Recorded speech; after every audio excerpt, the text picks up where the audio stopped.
আসসালামু আলাইকুম। আজকে সন্ধ্যাবেলায় আমি মেহেরপুর অফিসে বসেছিলাম। আমাদের একটা নতুন ওটিডিআর এসছে, আমি ওইটা চেক করছিলাম এবং ওইটা সব কিছু নিয়ে টেস্ট করছিলাম। তো এই সময়ই আমার ফোনে একটা কল আসে যে আমাদের গ্রামের এক গ্রাহক কল দিয়ে বলে ওনার পাশের বাসায় একটা লাইন দিতে হবে।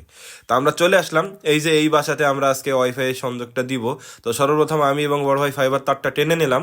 এরপর আমি পাশেই একটি গ্রাহকের বাসার ছাদের উপরে একটা টিজে বক্স ছিল, ওইখানে 1:4 লাগানোই ছিল, ওইখান থেকে একমাত্র গ্রাহকের সংযোগে দিয়ে দিই। এরপর আমরা চলে আসি গ্রাহকের বাসায়। এখানে আমরা Tipling Archer C6 version 6 router এবং একটি ভিসলের অনু লাগাবো।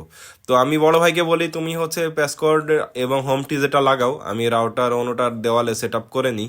তো বড় ভাই এই সাইডে প্যাসকর্ড টিজে বক্স লাগিয়ে ফেলছে, এখানে লেজার আছে -15 এবং আমারও এই দিকে দেওয়ালে রাউটার অনু সব লাগানো হয়ে গেছে।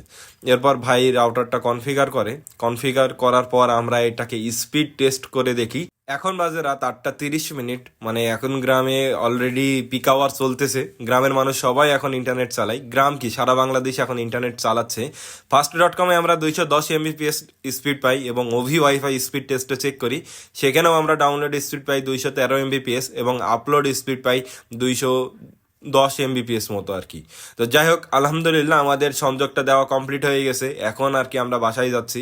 আমরা চেষ্টা করতেছি আপনাদের নিরবিচ্ছিন্ন এবং দ্রুত গতির ইন্টারনেট সেবা দেওয়ার জন্য। ভালো থাকবেন, সুস্থ থাকবেন, আমাদের জন্য দোয়া করবেন। ধন্যবাদ। আসসালামু আলাইকুম।